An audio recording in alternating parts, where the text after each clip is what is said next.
Pasar di Tiongkok membahas beragam peristiwa Tiongkok.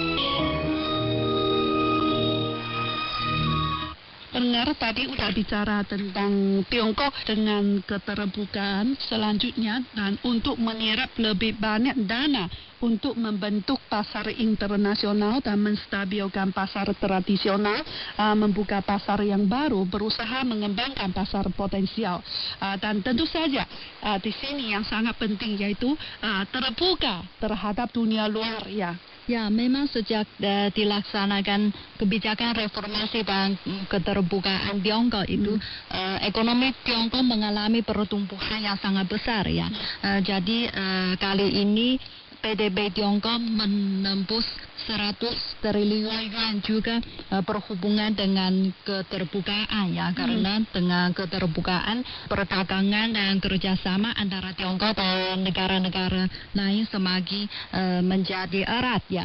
Misalnya kerjasama atau perdagangan antara Tiongkok dan ASEAN juga semakin meningkat ya, dan pada tahun 2020 ASEAN bahkan menjadi mitra dagang terbesar bagi Tiongkok ya.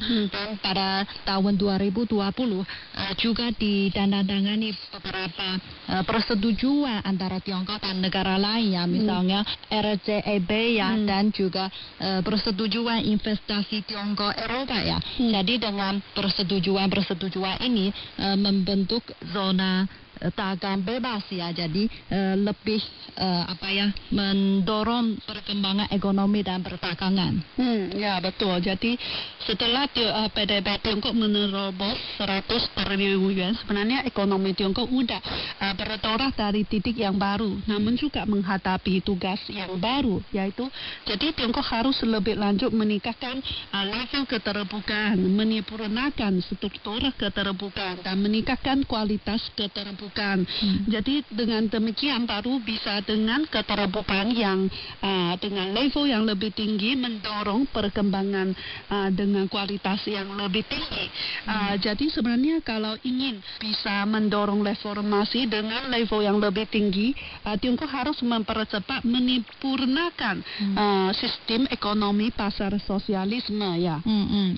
Ya, jadi harus mempertahankan pembangunan yang berkualitas tinggi ya sebagai intinya, dan mengambil peraturan perdagangan internasional yang berlevel tinggi, mendorong keterbukaan peraturan dan standar ya, juga melakukan inovasi di mekanisme di bidang perdagangan, investasi, teknologi dan keuangan ya. Sebenarnya jika ingin meningkatkan level keterbukaan ya, memang harus mempertimbangkan peraturan dan standar ya, karena kalau ingin berdagang dengan negara yang lain ya, karena mungkin negara-negara beda punya standar atau peraturan yang berbeda ya, tapi kalau kedua negara ingin bersinergi ya, jadi harus punya peraturan perdagangan internasional yang standar ya. Ya betul. Jadi sebenarnya Tiongkok juga harus mendorong perkembangan dengan keterbukaan, kualitas yang lebih tinggi, jadi membentuk struktur yang sirkulasi dalam negeri Tiongkok dan sirkulasi di internasional secara baik ya.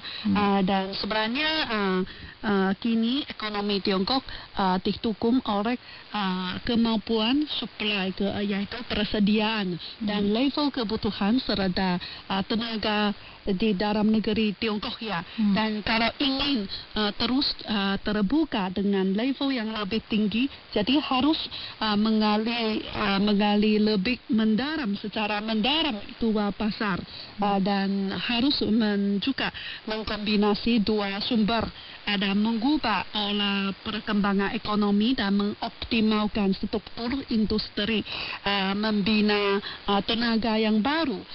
Dengan demikian baru bisa meningkatkan kelayakan sistem persediaan terhadap kebutuhan dalam negeri Tiongkok ya.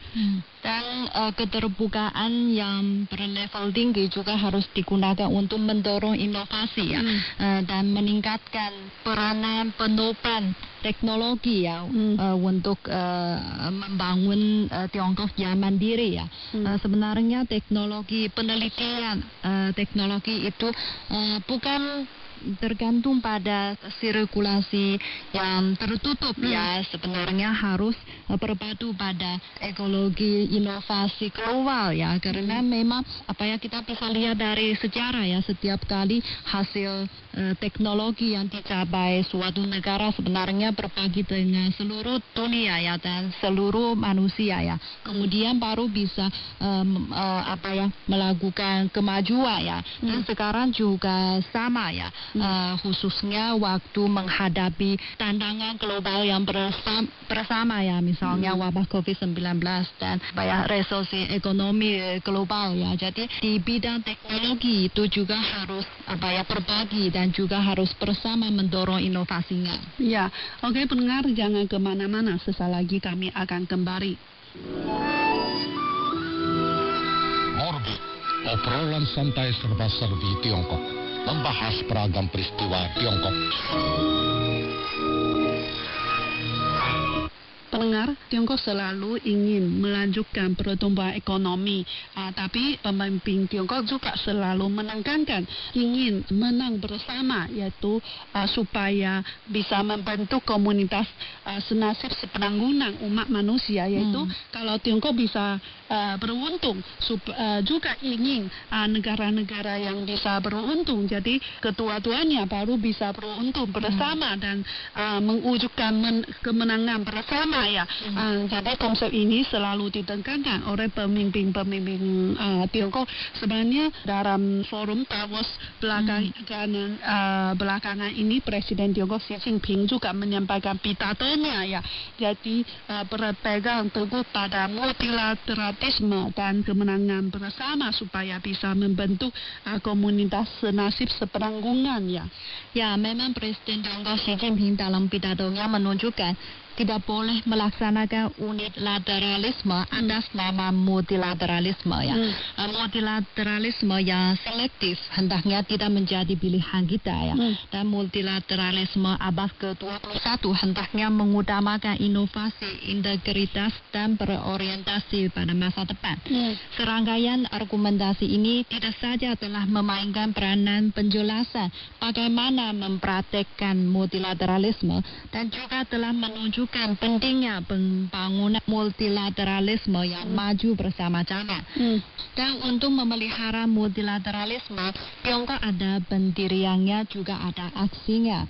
Terus aktif ikut serta dalam kerjasama penanggulangan wabah internasional, melaksanakan strategi keterbukaan yang saling menguntungkan, mendorong pembangunan yang berkelanjutan, mendorong inovasi iptek, dan mendorong pembentukan hubungan internasional tipe baru.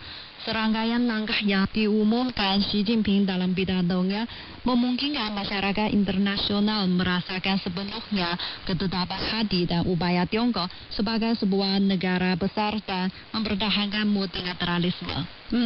Yaitu memang begitu ya, Tiongkok ada pendiriannya juga ada aksinya seperti tentang vaksin kali ini ya. Walaupun Tiongkok dengan populasinya cukup besar, jadi kebutuhan akan vaksin juga sangat besar, tapi Tiongkok tetap membagikan sebagian vaksin kepada negara-negara yang lain. Seperti sekarang di beberapa negara mereka sudah menerima vaksinnya, dan satu demi satu mereka sudah menerima vaksinasi ya, seperti di Indonesia, di Brazil, di Pakistan, di Uni Emirat Arab ya, di beberapa negara, sampai sekarang di Hongaria, di Eropa juga ada negara menerima vaksinnya seperti Serbia ya, dan semakin banyak negara memesan vaksin dari Tiongkok, termasuk juga beberapa negara ASEAN seperti Indonesia, Laos, Myanmar, Malaysia. Jadi karena Presiden Tiongkok Xi Jinping dulu sudah berjanji vaksin buatan Tiongkok akan dijadikan sebagai produk umum ya. Jadi tentu saja harus dibagikan oleh negara-negara yang membutuhkannya. Oke pendengar, demikian dulu acara kali ini. Dan kalau Anda punya pertanyaan atau usulan, silakan kirim email kepada kami melalui indo@sri.com.cn. Ada Anda ingin mengetahui lebih banyak informasi dari Tiongkok, silakan akses situs web kami di indonesian.cri.cn atau akun Facebook kami di Indonesian Service. Saya Xiaofang, Saya Benten. mau pamit dulu, sampai jumpa. Sampai jumpa.